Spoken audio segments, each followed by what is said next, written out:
سے تو کافی پتہ چل السلام جائے گا۔ علیکم۔ ہاں ہاں میرے بھائی، علیکم السلام، میں ڈاکٹر محمد علی۔ وہ میں سمجھا کوئی خاتون ہے۔ نہیں، یہ آپ کی مہربانی ہے نا، آپ نے آپ نے ماشاءاللہ حجاب دنیا ایسا کا کیا نا، وہ پتہ ہی نہیں چل رہا تھا۔ نہیں، میں نے وہ کہا آپ یہ کی سسٹر، مہربانی میں نے ہے اسی نا۔ لیے ان کو لیا ہے کہ یہ خاتون ادھر بیٹھی ہیں تو ان کا حق بنتا ہے کہ ہم پہلے ان کو لے لیں۔ چلے ڈاکٹر صاحب۔ چلو یہ نصیب سمجھے اس کو آپ۔ اور یہ تو آپ کی ڈاکٹر ماشاءاللہ صاحب مہربانی ہے نا جناب، کہ حجاب پوری کی آپ نے دنیا پوری، سے ماشاءاللہ آپ نے جو دشمنی دی ہے، تو یہاں چہرہ اب وہی ایمان کے 10 میں سے 9 طبقے جہاں ہے وہاں رکھنا پڑتا ہے چہرہ۔ بالکل بالکل۔ ان قریب وقت آئے گا انشاءاللہ کہ ہم سامنے آئیں۔ میرا پہلا سوال اجازت ہے جی سر۔ جناب، یہ مولدین سے دلائل کے دوران ٹھیک ہے آپ نے الحمدللہ وجود کو تو ثابت کر دیا کہ کوئی بنانے والا ہے، ٹھیک ہے۔ پرنسپل آپ نے یہ دیا جو اکثر دیا جاتا ہے کہ ہر شے اپنے آپ نہیں بنتی، کوئی بھی چیز، ہر شے کا کوئی بنانے والا ہوتا ہے، ٹھیک ہے۔ نہیں، یہ نہیں ہے، وہ چیز جو نہیں تھی اور بن گیا ہے تو اس کا بنانے والا، یہ کہتا ہے۔ اچھا، نہیں تھی اور بنی بن تو گیا، اس کا بنانے والا لازمی ہے، ٹھیک ہے۔ ہاں بالکل۔ تو اب یہی چیز جب وہ ذات الہی پہ لے کے آتے ہیں تو کیسے ایکسپلین کریں گے آپ؟ تو ابھی بتاتے ہیں نا کہ ذات الہی کیونکہ جسم نہیں ہے، کیونکہ جسم دوسرے جسم کو نہیں بنا سکتا۔ جس نے اس دنیا کو بنایا وہ جسم نہیں ہے، جس نے اس ذرات کو بنایا، یہ میرے انگلی کو بنایا نا، وہ جسم نہیں ہے، کیونکہ عدم سے جسم کو نہیں بنا سکتا۔ جسم دوسرے جسم کے چینج کر سکتا ہے۔ آپ مجھے سونا دے دیں بھائی، سونے کو چینج کر کے میں اسے انگوٹھی وغیرہ بنا سکتا ہوں، چوڑی وغیرہ بنا سکتا ہوں، لیکن ایسا کوئی کچھ بھی نہ ہو ایسے میں چوڑی بنا دوں سونے کی، میں نہیں کر سکتا نا، وہ تو کوئی نہیں کر سکتا۔ تو عرض جسم کو بنانے والا وہ جسم نہیں ہے، وہ جسم سے مبرہ ہے، تو اس کا مطلب ہے اس کا زمان نہیں ہے، اس کا ٹائم نہیں ہے۔ سمجھ میں آئی نا بات؟ ٹائم نہیں ہے، بالکل۔ تو جب ٹائم سے بالاتر ہے تو اس سے پہلے کوئی چیز نہیں ہے، اس کے لیے کوئی پہلا نہیں، اس کے لیے کوئی آخر نہیں ہے، وہ ہر پہلے سے پہلا ہے۔ دیکھیں، ایک چیز جو نہیں ہے بعد میں وجود میں آتی ہے، ہم کہتے ہیں کہ بھئی یہ اس کو کس نے بنایا۔ ایک چیز جو اس کے لیے پہلے کی تصور ہی نہیں ہے، وہ ہر پہلے سے پہلا ہے، کیونکہ وہ ٹائم سے بالاتر ہے، ٹھیک ہے نا؟ کیونکہ ٹائم کس کے لیے ہوتا ہے؟ روح کے بارے میں کیا کہیں گے؟ روح کا بھی وہی خالق ہے، جس میں لطیف ہے، روح جسم ہے، جس میں لطیف ہے، ایگریڈ، لیکن اس نے روح کو بھی تو خلق کیا نا، روح کو نہ مکان چاہیے۔ جس روح کو خلق کیا، بہت سارے اجسام کو خلق کیا نا، اس میں سے ایک روح ہے، روح کا ٹائم ہے۔ کہہ رہا ہوں کہ روح کا ٹائم ہے بھائی، روح جیسے ہوا ہے نا، روح کا جو ہے مشتقاق ریح سے، اسی ہوا کی طرح لطیف ہے، تو وہ اس کا آغاز ہے، وہ اس کا پہلے روح نہیں تھا، اس کو خلق کیا اللہ تعالیٰ نے، ٹھیک ہے نا؟ لیکن میٹیریل تو ہے نا سر، روح بھی ایک یا میٹیریل نہیں ہے؟ ٹھیک ہے بھائی، ہر چیز کو اللہ نے خلق کیا نا، وہ تو نہیں، میں ایگری کرتا ہوں جناب، میں ملحد نہیں ہوں ماشاءاللہ، میں کسی ایک چیز کے لیے آپ سے میں یہ کہہ رہا ہوں کہ اگر آپ یہ کہیں گے کہ وہ کیونکہ جسمانیت سے مبرہ اور پاک ہے اس لیے اس نے ساری جسم رکھنے والی چیزوں کو بنایا، رائٹ؟ تو اس نے بے جسم چیزوں کو بھی بنایا نا بھائی، جیسے انہوں نے روح کو بنایا اللہ کے علاوہ کوئی بے جسم نہیں ہے، اللہ کے علاوہ روح، میں کیا کر رہا ہوں، جسم لطیف ہے، جیسے ہوا، ایئر، کیسے ایکسپلین کریں گے اس کو؟ آپ میٹیریل کہہ رہے ہیں اس کو؟ بالکل میٹیریل ہے، وہ آپ کے بدن میں ہے، جو روح ابھی آپ کا آسمان میں تو نہیں، آپ کے بدن میں، میرا روح میری بدن میں، یہ جو بدن میں ہے یہ چیز جو اس کا ایک مکان ہے، یہ تو جسم ہے نا، اور جسم میں نظر نہیں آتی وہ الگ بات ہے، لیکن وہ جسم ہے۔ آپ کے وجود سے پہلے آپ کے روح نہیں ہے، اللہ نے خلق کیا، تو روح کا آغاز ہے، روح کا مکان ہے، روح کا زمان ہے۔ ہمیں اس طرح تو نہیں کہ سب اجسام کثیف ہوتے ہیں، کثیف سے مراد ڈینس ہوتے ہیں، لیکن آپ نے جو فلسفہ آپ سمجھتے ہیں نا کہ ہم کہتے ہیں اللہ کا جسم نہیں ہے، سن لیں ایک منٹ، تو آپ سمجھتے ہیں کہ وہ کوئی لطیف سی چیز ہے ہوا کی طرح، اس طرح نہیں ہے بھائی۔ ہاں ڈاکٹر صاحب جناب، میں یہ کہہ رہا ہوں کہ آپ نے جیسے کہا کہ اللہ کیونکہ جسم و جسمانیت سے پاک ہے، اور یہ شرط ہے اگر کوئی خالق ہو تو اسے جسم و جسمانیت سے پاک ہونا چاہیے، رائٹ؟ تبھی وہ بنا پائے گا۔ تو آپ اس لطیف، چاہے اس کو آپ لطیف کہیں، لیکن کیا آپ میٹیریل کہہ پائیں گے اسے؟ بالکل جسم ہے، مادہ ہے، روح جسم ہے، مادہ ہے۔ سائنٹیفکلی سائنس کو تو پتہ ہی نہیں روح کیا ہے نا، سائنس سے اگر آپ پوچھیں نا، ڈاکٹروں سے پوچھیں، یہاں پہ ایک بہت بڑا کانفرنس تھا، یہ اس میں بھول گیا، یہ میں نے وہاں پہ کئی سائنٹسٹ سے پوچھا کہ آپ کے نزدیک لائف کیا چیز ہے، سوچا سوچا وہ کہتا ہے میرے نزدیک یہ جو ہے کہ ایک الیکٹریسٹی ہے. ان کو تو پتہ ہی نہیں لائف کیا چیز ہوتا ہے نا. ڈاکٹروں کو کیا معلوم, سائنٹسٹ کو نہیں معلوم کہ لائف کس چیز کا نام ہے. یہ جو ایک مردہ چیز ہے ایک زندہ چیز ہے, ان میں فرق ہے لیکن وہ لائف کا جو جوہر ہے جس کو ہم روح کہتے ہیں, یہ کیا چیز ہے سائنس کو تو پتہ ہی نہیں ہے نا کہ وہ کیا چیز ہے. ہم بتاتے ہیں کہ جسم لطیف ہے, وہ تو مذہب بتاتا ہے. ہاں سائنٹسٹ کے نزدیک تو روح کا وجود ہی ثابت نہیں ہے. وہ ہمارے ایتھیسٹ کے نزدیک تو روح کا وجود ہی نہیں ہے نا, وہ تو اس کا ذکر بھی نہیں کر سکتے. ہمارے نزدیک ہم کہتے ہیں روح ہے لیکن روح اممیٹیریل نہیں ہے, روح مٹیریل ہے لیکن وہ جسم لطیف ہے. لطیف جیسے ہوا لطیف ہے, ہاں اس طرح لطیف ہے. ہوا ابھی دیکھیں ہوا لطیف ہے, پتھر لطیف نہیں ہے. راک پتھر یہ لطیف نہیں ہے, ہوا لطیف ہے. اب کیا ہوا لطیف ہے؟ یہ ڈینس نہیں ہے, یہ اس کا وزن اتنا نہیں, اس کا آغاز انجام نہیں ہے, بالکل آغاز انجام ہے. اس کا ابتدا ہے, یہ جسم یہ مکان رکھتا ہے, یہ زمان رکھتا ہے, ٹائم رکھتا ہے, اسپیس رکھتا ہے. ٹھیک ہے, اسی طرح روح بھی ٹائم اسپیس رکھتا ہے. آپ میری روح میری بدن میں, آپ کی روح آپ کی بدن میں. تو پتہ چلا کہ جی سر صاحب ایمان تو اسے تسلیم کر لے گا. میں یہ کہہ رہا ہوں کہ ایتھیسٹ کو پوری دنیا کے الحمدللہ آپ نے چیلنج کیا ہے, وہاں تو آپ کو سائنٹیفکلی پروو کرنا ہوگا. ایتھیسٹ کے لیے ہم ایتھیسٹ روح کا ذکر ہی نہیں کر سکتے نا. ایتھیسٹ مجھے سے تو نہیں کہہ سکتا کہ روح پر روح اللہ نے روح کو خلق کیا. وہ تو روح کو مانتا ہی نہیں ہے بھائی. روح کوئی چیز ہی نہیں ہے سائنس میں. سائنس اگر کسی چیز کو آنکھ سے نہ دیکھے وہ کہتا ہے ہم اس کو چیک نہیں کر سکتے کیا چیز ہے. ایتھیسٹ مجھے اجازت دے میرے بھائی ڈاکٹر صاحب, کوئی دنیا کے ایتھیسٹ مجھے کاؤنٹر نہیں کر سکتا کہ بھئی روح جو ہے وہ جسم نہیں ہے.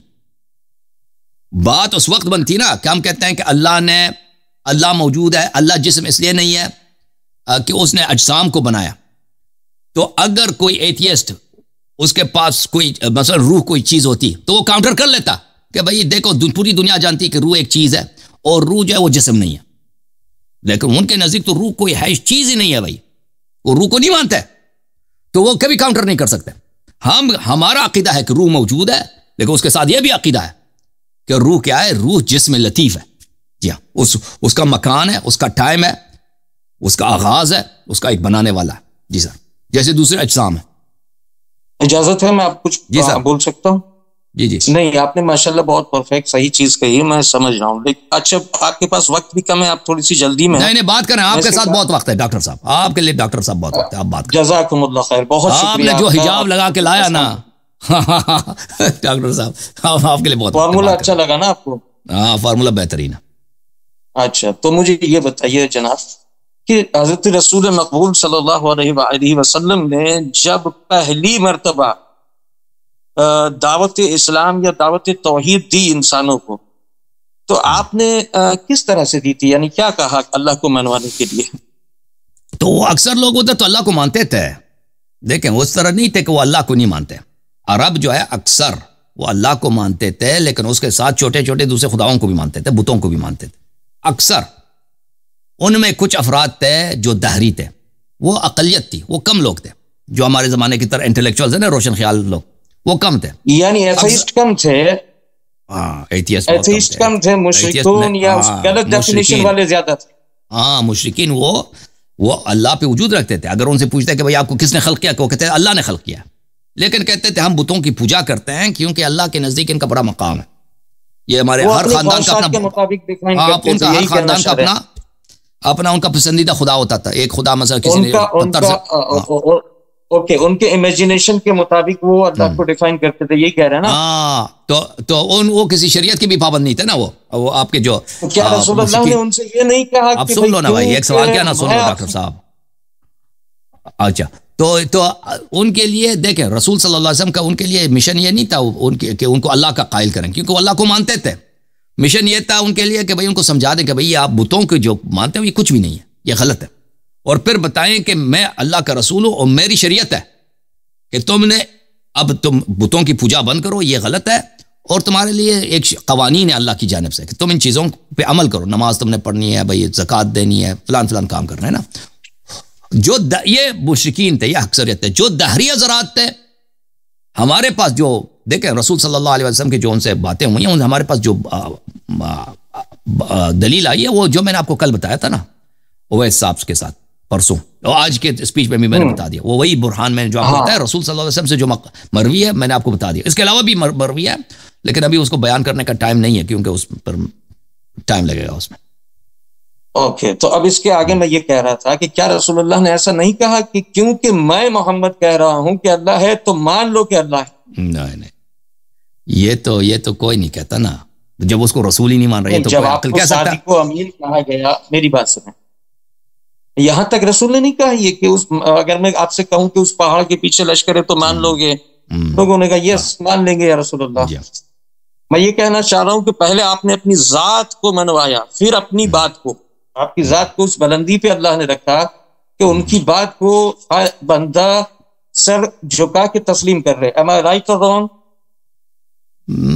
آپ بات کریں پھر میں جواب دوں گا. نہیں، یہ ایسا ہوا یا نہیں ہوا؟ پہلے تو اگر نہیں ہوا تو اس پہ بحث ہی کیوں کریں؟ نہیں بھائی میں بتاؤں گا نا، آپ جو اپنا نظریہ آپ بتا دیں میں پھر بتاؤں گا. ٹھیک ہے، تو میں یہ کہہ رہا ہوں کہ اس کے علاوہ دوسری چیز کیا، بہار الانوار کے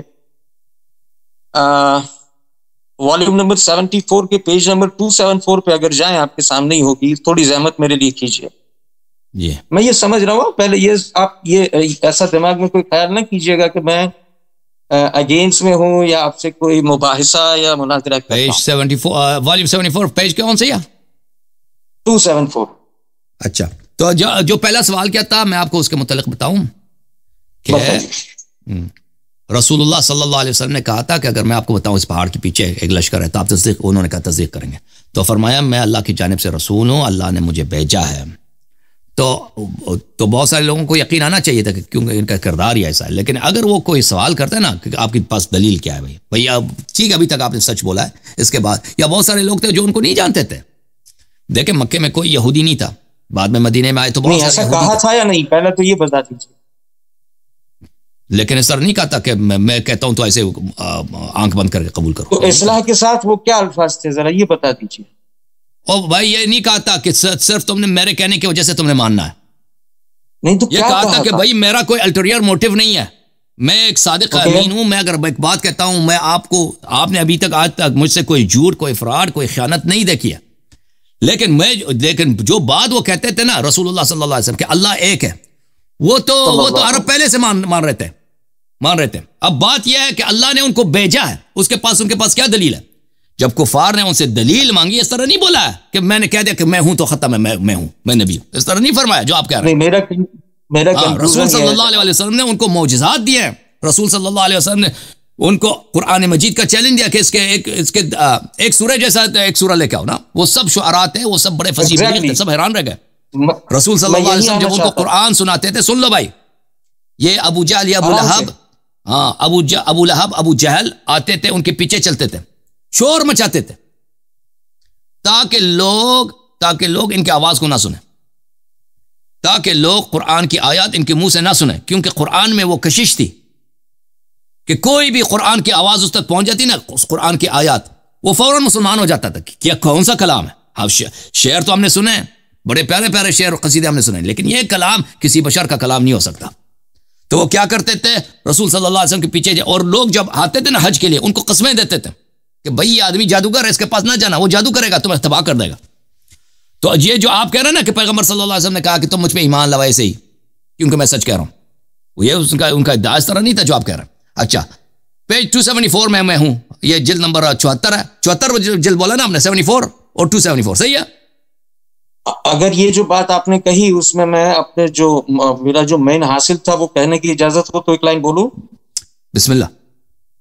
میرا کہنے کا مطلب حضرت یہ تھا کہ اللہ نے تمام انبیاء علیہ السلام، اولیاء علیہ السلام، ائمہ کو الگ الگ ایک یا ایک سے زیادہ یا بہت سارے معجزے اور ان کی ذات کو اس بلندی پہ رکھا کہ لوگوں نے ان کی بات کو مانا. Am I right؟ بھلے آپ پارشلی لے، دلیل اپنی جگہ، لیکن ان کی ذات سے ان کی بات کو مانا گیا. یہ سچ ہے. بالکل ایسے لوگوں کو بھیجا کہ ان کے کردار کے متعلق کوئی دبا نہیں تھا، کسی قسم کا. جیسے میں سمجھتا ہوں، آنیسٹلی میں یہ سمجھتا ہوں کہ اگر یہاں حسن اللہ علی صاحب کوئی ریفرنس دے تو میں چیک نہیں کرتا بک. مجھے پتا ہے کہ یہ بندہ قرآن اور سنت سے باہر نہیں جائے گا، قیاس نہیں کرے گا.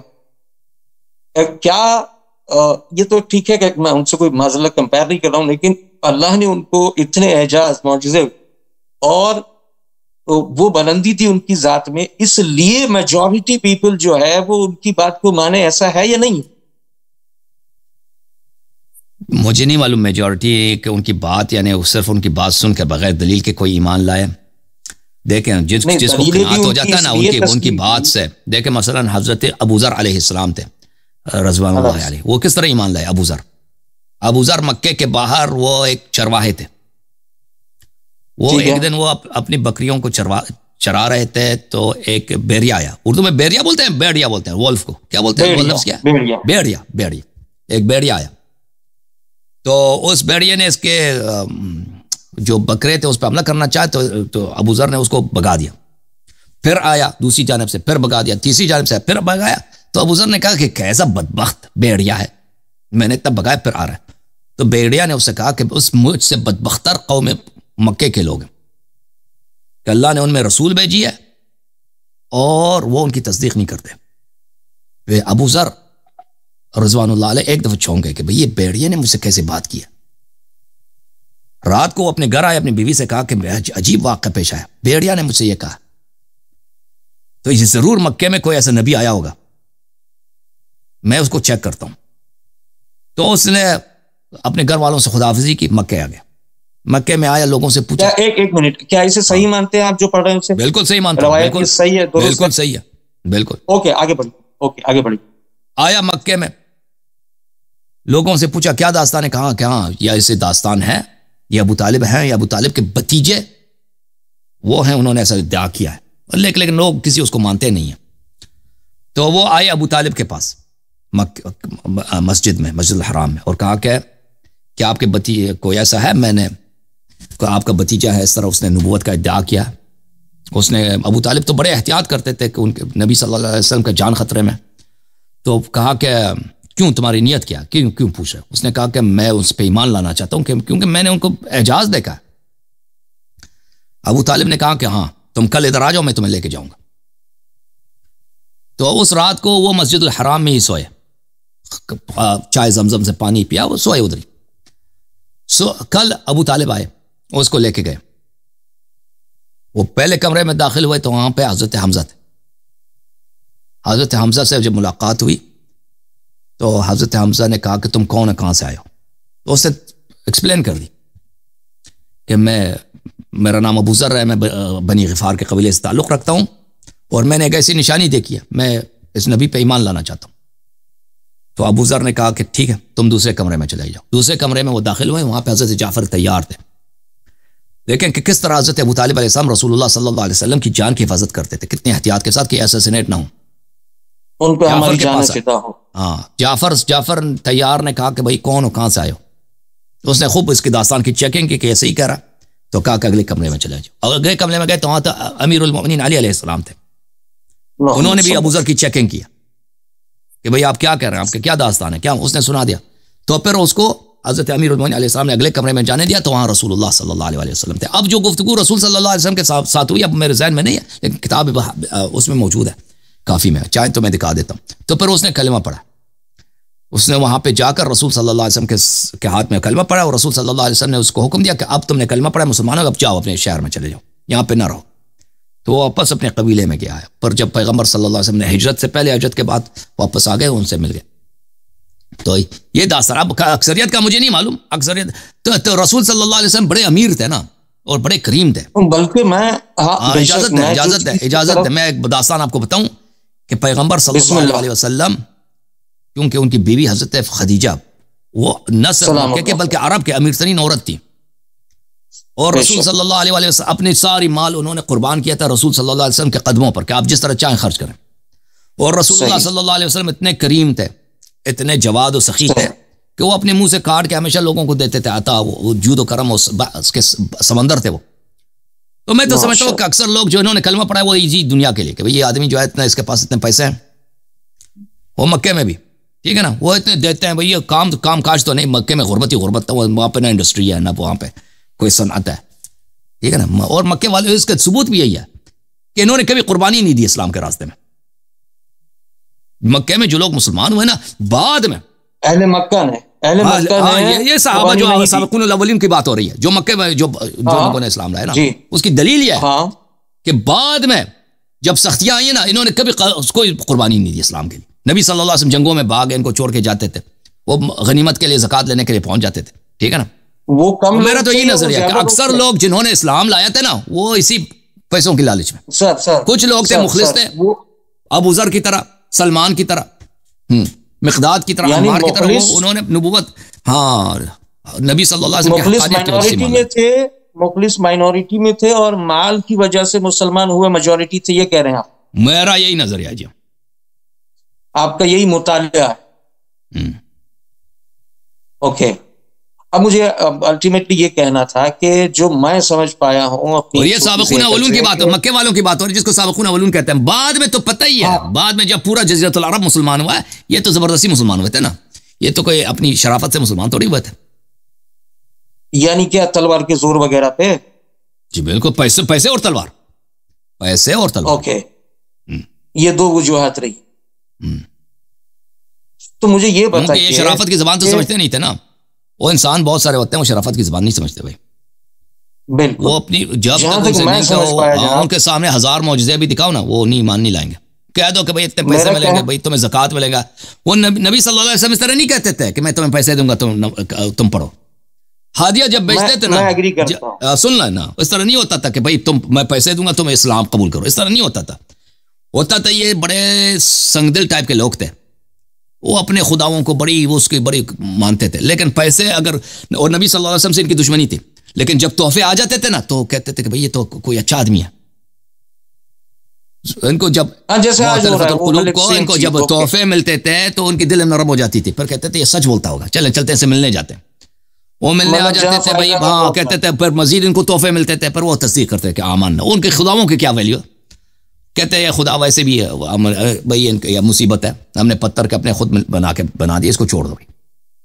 اس طرح سسٹم تھا نا. مجھے آپریٹر صاحب نے کوئی انسٹرکشن دی جو کلیئر مجھ تک پہنچی نہیں. وہ کہتے ہیں آپ سے محبت کرتے ہیں. ہو نہیں سکتا کیونکہ اتنا سخت اور سنگ دلی سے ماشاءاللہ انہوں نے ابھی دی ہے انسٹرکشن کہ محبت ان کی بہرحال نہیں, وہ یہ کہہ رہا ہوں محبت کرتا ہے, ان سے سنگ دلی سے بات کرتا ہے نا. نہیں, میں ان کی بڑی تعظیم کرتا ہوں اور اللہ انہیں سلامت رکھے. میں یہ کہہ رہا تھا جناب کہ یہ تمام چیزیں کیا یہ سچ ہے, کہنے کا میرا پورا کنکلوژن میں یہاں لے کے آنا چاہتا ہوں. میں الحمدللہ ایک ریسرچر ہوں نیچرل اور اسپریچول سائنسز میں. اس کے علاوہ وہ چیز, وہ امراض کے جس کے ابھی ایلوپیتھی کے پاس. چلیں بھائی, تھینک یو سر, اللہ آپ کو جزائے خیر دے. میرا ٹائم ختم ہے, میں پروگرام کو ختم کرتا ہوں, اگلے پروگرام میں آپ تشریف لائیں.